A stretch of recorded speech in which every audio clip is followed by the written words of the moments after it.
Hello and welcome to Warhammer Wednesday. In this video I will be unboxing and reviewing the Space Marine Legion Praetors. They're in this box here. I think that'll set you back about £33, which is sort of quite expensive for two models, but it sort of isn't. If you think about it, that's only £16.50 each, so that's quite cheap really, considering what they're selling sort of smaller models, single models, for £22–23. So not too bad. 33 for two.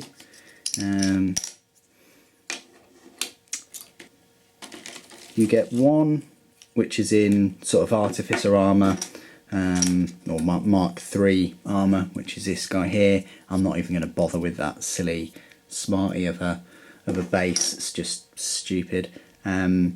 This guy's armour looks very similar to the Centurion that they released not that long ago. Probably it was actually last year, but he's on this sort of rock thing. There's a secret skull. Can you see it? Secret skull. Yeah. Really nice detail on this model though. Beautiful. And yeah, really nice. And then this guy in the Cataphract Determinator armour. Again, absolutely incredible detail with all the cabling under and in there, and the sort of leather strips or whatever you want to call them. Lovely sort of 3D in there, and in the actual gorget itself with the holes, or the sort of imprints. You don't normally see that from this side, but yeah, really nice. I like those fans there. Look at that detail, just incredible. The fans with the holes and the legs, and then the holes even on the feet. Remarkable how they do that. Let's have a look at some arms. This is for the Cataphract. It's even got the ribbons, the leather parts coming out of the arms. Really nice. And then we got a head, it looks like, and we've got one of these weapons. You're gonna have to tell me what weapon that is. But it's even got sort of like two little holes there. I'm not sure, like the sort of like all the cables running to it. I think it'd be cool if it didn't have them, but I don't know, very steampunkish. And there's the face. He's very happy. We've got the shoulder pauldrons for the other Praetor. Excellent detail on the eagle there. Lovely sort of 3D detail going in. And then you got the power pack for the small Praetor with his sort of paragon blade or power sword. So much detail going on there with the fingers, and even the grooves in the middle of the blade, and the handle itself. Wow. Wow. Brilliant. And the power pack. It's your usual power pack. A lot of detail there though. Yeah. And then finally the other weapon, the other blade. Cataphract. He's even happier than his battle brother. Beautiful detail though. Look at that weapon. It's amazing. Looks like a Volkite pistol. Plenty of detail there. Even on the fingers. And the top of the weapon. Look at that blade with the markings in there. Yeah. Look at the articulation of the hand.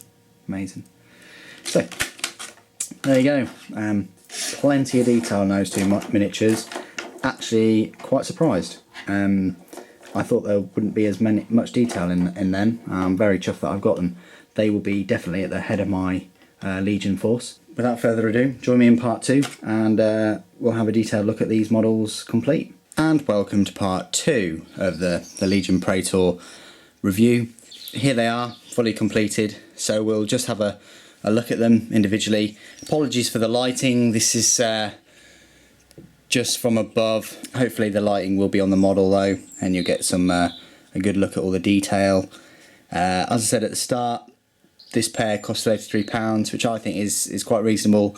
Normally they're selling, or they're trying to sell a single sort of Praetor for like £24, something like that. So 33 is quite an okay price considering the sort of amount of detail and things on these guys. So this Praetor, I think that's a Volkite pistol or whatever, and he's in the Cataphract Determinator armour. Really nice sort of like saber power sword going on. Great detail on the armour. I think I said before, there's actually even, hopefully you can see that, there's even sort of like holes on the gorget almost, or little imprints on the inside, which is just remarkable how they've managed to do that. And then all the sort of 3D detail in there, and you got all the sort of cables and things. Really lovely model, excellent. Wouldn't be surprised if you pay sort of like £20 odd for him, but beautiful model. And then we'll look at this. I'd just call him a Centurion rather than a Praetor, but you can use him as a Praetor if you want. But he's in this Mark III iron armour. At least I think it's a Mark III armour. And he's got this weapon. I don't know what it is. Someone put it in the comments, please. Help me out. Really nice looking model. Again, got this wonderful sort of paragon blade or power sword.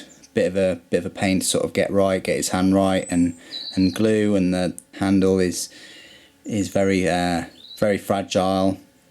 So I think I actually snapped that handle off, and I've glued it back, and I don't think you can really notice. So, but yeah, I just really love these single sort of miniatures in resin. They're just a joy to sort of work with, and glue, and just fantastic detail.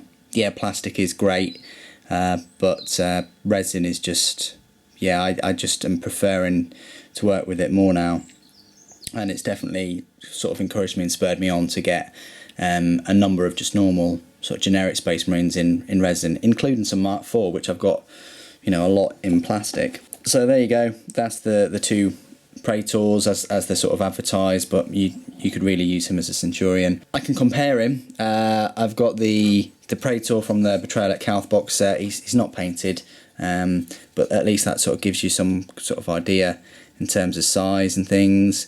They're very similar, but it's a very good sort of, well, I think it's a very good comparison in terms of the 3D detail that you get with resin. I mean, look at that, it's actually chiseled out to his knee, whereas the plastic, it just sort of ends. So it's a good sort of comparison, and they managed to do all the holes and the rivets just that much better, detail wise. And again, there's just so much more room in there for a lot of mechanisms, pistons and things, whereas that they've just sort of, I say shortcut, I mean it's still a fantastic model, but they've just sort of ignored that and just put the plates.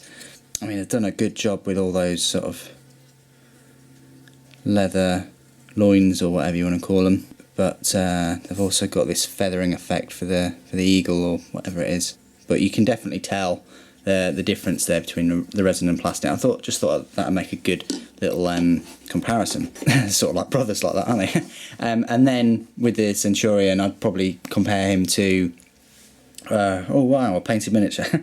To my painted Centurion with a power fist. Very similar, but I think this one costs about £24 or £23 when it came out. But sort of identical sort of detailing, even the chest piece and the front, the power pack at the back. Just obviously this Centurion's got this sort of wheel thing going on, but almost identical from the rear, look, almost identical. And he's got his little, he's got the same sort of war gear too, you can see. So there you go, one with a bolt pistol and power fist, the other with whatever that is and a power sword. So size wise, they're yeah, very similar. If anything, he's a little bit sort of taller, but that's just because his foot is higher up. I'd say just his overall pose is a bit taller. So there you go. That's my unboxing and review of the Legion Praetors box set. Thank you for joining me today. Thank you for watching. The Emperor Protects.